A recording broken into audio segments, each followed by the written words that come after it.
Hello again. Time for chapter 2, Arriving. There's a rather lovely picture here of a house at the seaside. You can see it's right on the edge of the beach.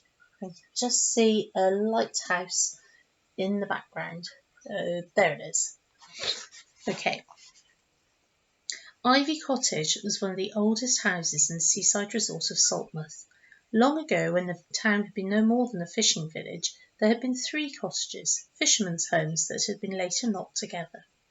And now, because it was long and low and whitewashed, and had its own small lawn that ran down before it to the sea wall, it looked like a country home, in contrast to the tall Victorian buildings that stood behind and to either side of it. Henny Hickathrift didn't notice any of this at the time, of course. Partly she was a bit tired after her long journey, partly a little dazed from sitting in the sun. But mostly she felt herself to be in a dreamlike state, happy to follow these red-haired children wherever they should go. Now she saw in the doorway of Ivy Cottage a tall, fair-haired woman, and said, as she often did, the first thing that came into her head. "They don't get it from you, then," she remarked. Mrs. Smilegood smiled, looking, Henny was glad to see, very directly at her, and said, "The hair, you mean? Yes. No, that comes from my husband's side of the family." "Is he red-haired?" "Well, more grey now, what's left of it." "My mother," said Henny, "used to tell me that red-headed men were either Irish or bad-tempered, or both." The children's mother laughed. "Not this one," she said. "He's English and pretty even-tempered. But do come in." She paused and glanced at Henny's left hand and saw no rings. "Miss—" she paused again. "Hickathrift," said Henny. "Henrietta Hickathrift." "I'm Mary Good." "Do come in. And Angela, would you put the kettle on? I'm sure Miss Hickathrift would like a cup of tea." "Please call me Henny. Everybody does," said Henny. "Can we call you Henny?" said Rowley. "I don't think—" began his mother. "Of course you can," said Henny, "because I'll tell you a secret. I'm one of those funny people that actually likes children." "How many children have you got?" asked Rowley. "I'm sorry," said Mrs. Good quickly. "He's only 4 and—" "No, don't worry," said Henny. And to Rowley she said, "I never had any children, worse luck. You see, I never married. A long time ago, during the Second World War, I was engaged to be married to a soldier, but he was killed, and after that I never wanted to marry anyone else." Angela came in with the tea things, including a plate of biscuits, just in time to hear this. She looked sad, as did Eleanor and Rosie. Barney looked interested because he was doing a school project on the Second World War and wanted to ask questions about this long-dead soldier. What regiment was he in? What was his rank? In which battle did he die? But he didn't like to. Rowley only said, "Can I have a biscuit?" "Funny to think," said Henny to the children, "that if I had had a daughter, she'd have been about the same age as your mum, I imagine." And to Mary Good she said, "Tell me how old all these people are." "Well, like I said, Rowley's 4, nearly 5, and Rosie is 7, Eleanor's 9, Barney is 11, and Angela is 13. Milk? Sugar?" "Oh, both, please," said Henny. "Will you have a biscuit?" said Angela. "They're Garibaldi's." "Ooh, squashed flies," said Henny. "I've always loved those ever since I was very young." "How old are you now?" said Rowley. "Rowley!" said everyone. But Henny only smiled at him and said, "As old as my tongue and a little older than my teeth." "Dad knows all about them," said Rowley. "He's a dentist, Dad is. Can I have another biscuit, Mum?" "He's had 3 already," said several voices, and Rowley's mother said, "No, you can't." And Henny said, "Actually, if you really want to know, Rowley, I'm 75 years old today." "Today!" cried everyone. "It's your birthday?" "Yes.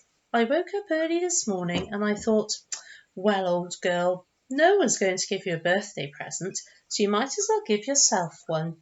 So I did. I ran away. That was my present to myself." "Because you were unhappy, Henny," said the tall girl Angela. "That's what you told us." "Yes. You see, I've been living in an old people's home, and I don't really feel like an old person. and it certainly didn't feel like home. Mind you, I did think of a couple of things my mother used to say. One was, "Look before you leap," and another was, "There's no fool like an old fool." But then yet another one was, "There's no time like the present." So I scarpered. "And now you've burned your boats," said Mary Good. "Yes, just what my mother would have said. And now I really must be going. Thank you for the tea and the squashed flies. You've been very kind." "Just a moment," said Mary Good. "I understood the children to say that you had nowhere to sleep tonight." "I expect I'll find somewhere," said Henny. "You already have." Henny looked at Mary Good and saw that she was smiling. People smile for different reasons and in different ways. This, Henny thought, was a specially nice smile, warm and welcoming. "Are you offering me a bed for the night?" she said. "I am." "It's very kind of you, Mrs. Good." Mary, but the fact is, I couldn't possibly afford it," said Henny. "You see, I've used up all my money running away. To tell you the truth, all I've got left is 1 penny." "Listen, Henny," said Mary Good. "We all heard you say just now that no one was going to give you a birthday present. Well, you were wrong. We're going to give you one. We'll find you somewhere to sleep tonight. And I'll tell you what, children, let's give Henny a birthday feast to celebrate." "Can we help with it?" said Angela, Barney, Eleanor and Rosie. "Can we have ice cream?" said Rowley. When the children's father arrived home from his dental surgery and walked into the sitting room of Ivy Cottage, neither his wife nor any of his 5 children were there, since they were all busy in the kitchen. Instead, he saw a little old lady sitting in one of the armchairs. "Hello," he said. "Where have you sprung from?" "From an old people's home, actually," said Henny. "I ran away." She looked up at this large man. What hair he had left was reddish, she saw, tinged with grey. Here they are, meeting for the first time. Yeah. "So you're not Irish?" she said. The dentist shook his head in bewilderment. "No," he said, "or bad-tempered." At this point Rowley came in, carrying a Pyrex bowl which he was scraping out with a spoon. "They made the pudding in this," he said. "Do you want a lick, Henny?" Taking advantage of this diversion, his father dodged out of the room and went in search of his wife. "Mary," he said, "what on earth is happening? There's a strange old woman in the sitting room talking a lot of nonsense. Is she mad?" "No, George, not in the slightest," said his wife. "She's called Henrietta Hickathrift, Dad," said Angela, "and we're giving her a birthday party." "And she was going to marry a soldier," said Barney, "but he got killed." "And she's only got 1 penny in the world," said Eleanor. "And," said Rosie, "she likes squashed flies." "It must be me that's gone mad," said George Good. "I think I need a drink." "Ask Henny what she'd like," said his wife. Going back to the sitting room, he found Rowley deep in conversation with the old lady. "Can you swim, Henny?" Rowley was saying. "Yes, though I haven't for ages."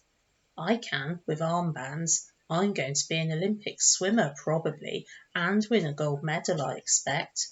Miss Hickathrift," said George Good, "may I offer you something to drink?" "Call her Henny, Dad," said Rowley. "Everybody does." "Do you have any Coca-Cola?" said Henny. "Can I have some, Dad?" said Rowley.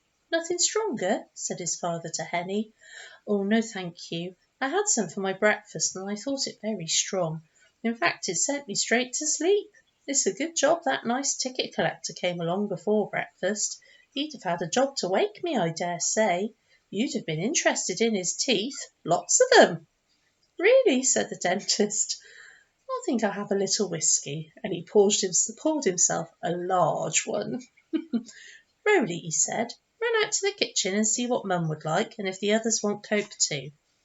And then he handed Henny her glass and raised his own. "Well, cheers," he said. Henny did not recall her late father's sayings in the way that she remembered her mother's, perhaps because he had been a man who never said much. But it came to her at that moment what he'd always said when he had a drink. "Here's mud in your eye," she replied.